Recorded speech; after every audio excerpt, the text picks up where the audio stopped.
महारैली से पहले इसका क्या मतलब है? देखिए, कोई भी कार्य करने से पहले हम लोग का आदिवासी रीति रिवाज के गुरु से ही चलता आया है कि बेलवा फड़ी किया जाता है। इसलिए कि कोई भी कार्य करने से पहले आप मेरा कार्य सफल हो, कोई भी कार्य करने से हम लोग करते हैं तो बेलवा फड़ी करते हैं। जैसे 4 तारीख को हम लोग जो कार्यक्रम करने जा रहे हैं आदिवासी एकता महारैली का, इसमें तमाम आदिवासी जो भी आदिवासी बिछड़े इधर उधर भी चले गए हैं, जो किसी धर्म, उससे हमको कोई नाता नहीं। आदिवासी प्रकृति से जुड़ा हुआ है। देखिए, अभी बहुत सारा धर्म, अगर धर्म की दृष्टि से जाइएगा तो आदिवासी धर्म सबसे पुराना है, लेकिन कारण है कि इसका लिखित कोई नहीं है। जब से मनुष्य यहाँ पैदा हुआ है, प्रकृति से जुड़ल है, सारे प्रकृति से जुड़ल मनुष्य आदिवासी लोग हैं। और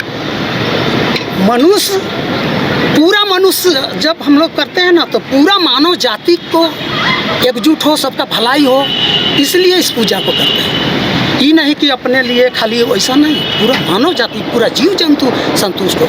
और उसको जो बाधा पहुंचाने वाला बुरी आत्मा है, उन लोग आत्मा, हम लोग जो धूप जलाते हैं ना, इस धूप से बुरी आत्मा का नाश होता है। इसका जितना गंध जाता है, बुरी आत्मा वहाँ भटकता नहीं है। इसलिए हम लोग अभी जो भी प्रकृति पूजा जो हम लोग करते हैं, प्रकृति से जुड़ल है, मानव जाति या तमाम जीव जाति का कल्याण हो, इसलिए इस पूजा को करते हैं। अपना परिचय बताएं। मैं बहादुर मुंडा, पाहन चिरौंदी। पूजा हुआ, क्या तैयारी आप लोगों की 4 तारीख की रैली को लेकर? देखिए, 4 तारीख की रैली एक ऐतिहासिक होगी और ये रैली की तैयारी हमें 1 महीना पहले से चल रहा है। और ये रैली एक, हम समझते हैं कि भारतीय जनता पार्टी और आरएसएस और आदिवासियों के जनविरोधी नीतियों के खिलाफ हम लोग का रैली है। और हम यही कहना चाहते हैं कि रैली के संदर्भ में कि जितने भी बत्ती जनजाति हैं, चाहे वो धर्म का ऑर्गेनाइजेशन हो, चाहे संस्कृति का ऑर्गेनाइजेशन हो, वो सब को यहाँ कूच करने का अपील कर रहे हैं।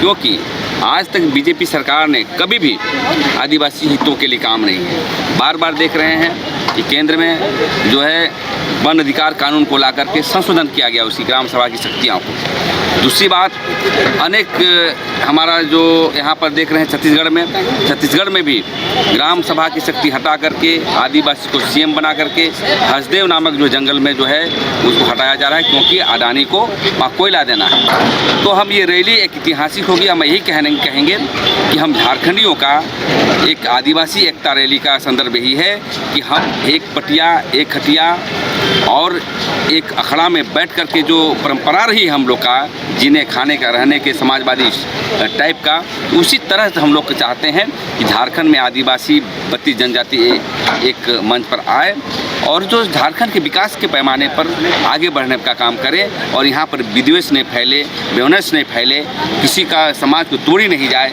इसी विषय को लेकर के आज हम लोग का जो है 4 तारीख को हम लोग करेंगे। इसी मैदान में प्रधानमंत्री जी भी आने वाले हैं, आदिवासी जनजाति समाज के लिए एक सम्मेलन करने वाले हैं। उसमें क्या आदिवासियों का सहयोग होगा, वो जुटेंगे? देखिए, लोकतंत्र में सबको रैली करने का अधिकार है, माननीय मुख्यमंत्री का भी है, माननीय प्रधानमंत्री का है, लेकिन चुनावी वर्ष में रैली करने का आपको क्या जरूरत पड़ा? कहीं ना कहीं आप आदिवासी को इस्तेमाल करना चाहते हैं, आदिवासियों के वोट बैंक पर नज़र हैं, आप आदिवासी की बड़ी बड़ी बात करते हैं, लेकिन आदिवासियों के विकास के लिए आप कुछ नहीं करते। यदि आपको इतना ही हितैषी रहता तो आप ग्राम सभा की शक्ति को नहीं हटाते और दिए गए जो भी संवैधानिक अधिकार हैं आदिवासियों का, वो हटाने का प्रयास नहीं करते हैं। और 11 तारीख को जो आ रहे हैं आप ये बतलाने के लिए कि हम लोग जो है आदिवासियों के हितैषी हैं। अरे, देश का जो राष्ट्रपति है, जो देश का जो प्रथम नागरिक है, उसको भी आप बना करके उसको अपमान करने का काम किया है। जब आप लोकसभा में उद्घाटन हो रहा था, उस समय संसद का उद्घाटन हो रहा था, उसमें आपने नहीं बुलाया। और तो राम मंदिर के पूजा पाठ करने में भी आप कम से कम गेस्ट के रूप में भी बुलाना चाहिए, वहाँ नहीं बुलाया। तो हम लोग को समझ में आता है, देखिए, इसलिए प्रधानमंत्री आगे घोषणा करेंगे या नहीं करेंगे, लोकतंत्र राइट है उनको, लेकिन उनको फ़ायदा होने वाला नहीं है। आदिवासी सजग है, जागरूक है, और आने वाला समय में आदिवासी स्टेट, आदिवासी लोकतंत्र और आदिवासी संस्कृति सभ्यता के आधार पर यहाँ सरकार बनेगी। महारैली से पहले ये पूजा, और कितनी तादाद में लोगों के आने की उम्मीद है, किस तरह से इस रैली का आयोजन हो रहा है? ये आदिवासी एकता महारैली पूरे राज्य से हम लोगों ने आमंत्रित किया है। आदिवासी समुदाय के किसी भी मत, धर्म, पंथ के हो, और आदिवासियों के खिलाफ जो षड्यंत्र हो रहा है उसको बचाने के लिए एकता महारैली का आयोजन किया गया है। और हम कहते हैं कि पूरा मोराबादी मैदान भरेगा, लोग आएंगे।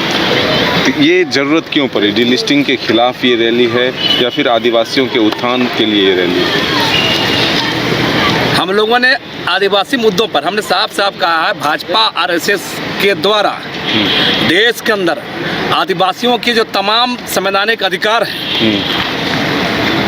जो मुद्दे हैं आदिवासियों से जुड़े मुद्दे हैं, चाहे वो सरना कोड हो, यूसीसी कानून हो, चाहे संवैधानिक अधिकार हो, तमाम चीज़ों का आज भाजपा आरएसएस के द्वारा हाशिए में ले जाया जा रहा है और आदिवासियों को बांटा जा रहा है। तो उसके खिलाफ व्यापक एकता के लिए हम लोग इस रैली का आह्वान किए हैं। सिर्फ डिलिस्टिंग के रैली के संदर्भ नहीं है। डिलिस्टिंग का जहाँ तक बात है, हम आप बता दें डिलिस्टिंग क्या शब्द है। हम कह रहे हैं डिलिस्टिंग की जो बात कर रहे हैं उससे सवाल करिए कि आप एक तरफ यूसीसी कानून लाते हैं, एक तरफ हिंदू आदिवासियों को हिंदू कहते हैं, आदिवासियों के अलग कोड की बात नहीं करते हैं, तो उससे इसकी ईमानदारी झलकती है। दूसरा बात है कि डिलिस्टिंग का सवाल आदिवासियों में लड़ाने के लिए है, क्योंकि आप देखेंगे 24 दिसंबर किसी मैदान में रैली हुई थी डिलिस्टिंग को लेकर, उसमें एक राज्यसभा के सांसद और एक लोकसभा के सांसद, राज्यसभा के समीर उरांव जी थे, लोकसभा के सुदर्शन भगत थे। दोनों पार्लियामेंट में बिल क्यों नहीं लाते हैं? अगर ईमानदारी अगर है तो मोराबादी में भोग के क्या होने वाला है? हमारा कहना है पूरा साजिश के तहत ये लड़ाने का मामला था, इस पर हम लोग ज़्यादा जोर नहीं है। हमारा कहना है कि कॉन्स्टिट्यूशन शब्द कहाँ है? हम आदिवासी मुद्दों पर, आदिवासी सवालों पर हम लोगों को अपील किए हैं और सब लोगों को इस रैली में बुलाया है, और पूरे राज्य भर के लोग इसमें आएंगे। और इस रैली से क्या लाभ मिलेगा? आदिवासी समाज के उत्थान के लिए कितना लाभदायक है? देखिए, सबसे पहले बात मैं आपको बता देना चाहता हूँ, ये रैली आदिवासियों का हक अधिकार के लिए रैली है। जिस तरह आए दिन आपने देखा होगा ईडी के द्वारा जो हमारे आदिवासी मुख्यमंत्री को परेशान किया जाता है उसके खिलाफ है।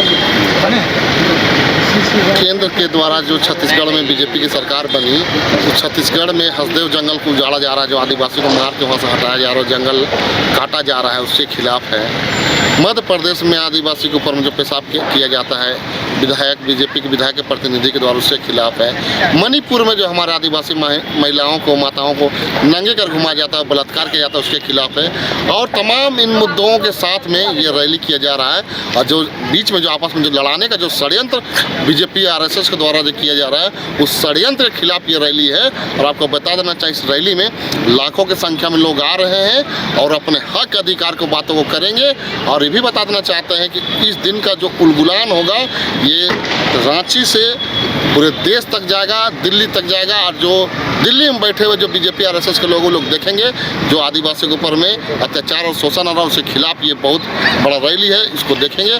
और अब बता देना चाहते हैं कि इस रैली के माध्यम से पूरे आदिवासी समाज और जो मूलवासी समाज एकजुट हो रहे हैं। और जिस तरह से आए दिन आपने देखा होगा कि ईडी के माध्यम जो हमारे माननीय मुख्यमंत्री, पूर्व मुख्यमंत्री हमारे हेमंत सोरेन को परेशान करके जेल भेजने का जो काम किया गया है, और जिस दिन यहाँ पर बीजेपी का कार्यक्रम होगा माननीय प्रधानमंत्री नरेंद्र मोदी के द्वारा, उस दिन तमाम आदिवासी संगठन में काला झंडा दिखाने का भी काम करेंगे, जो 11 फरवरी को होने वाला है। एकदम विशाल हम लोग कमर कस लिए हैं। उस दिन भयंकर विरोध होगा नरेंद्र मोदी जी का।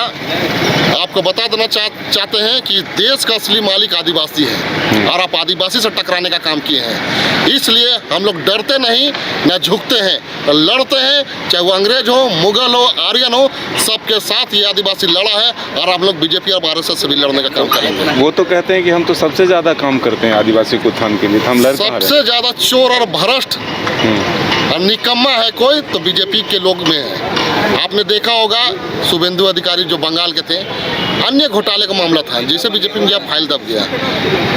नीरव मोदी, विजय माल्या भाग गए देश छोड़ के, अब क्यों नहीं ला रहे भाई? क्योंकि आपके संबंधी है वो लोग, इसलिए आप नहीं ला रहे हैं। बहुत सारे लोग ऐसे जो मामला है, जो आप जितना घोटाला करना है, जितना चोरी, जितना डकैती, जितना रेप, बलात्कार, मर्डर, जितना करना है आपको, घोटाला कर लीजिए, जितना गलत काम करना है कर लीजिए, और जाके आप बीजेपी में घुस जाइए। सब आपके लिए बड़का वॉशिंग मशीन रखा हुआ है, पता नहीं कौन सा मसाला डालता है, जो डालने के बाद सारा साफ हो जाता है।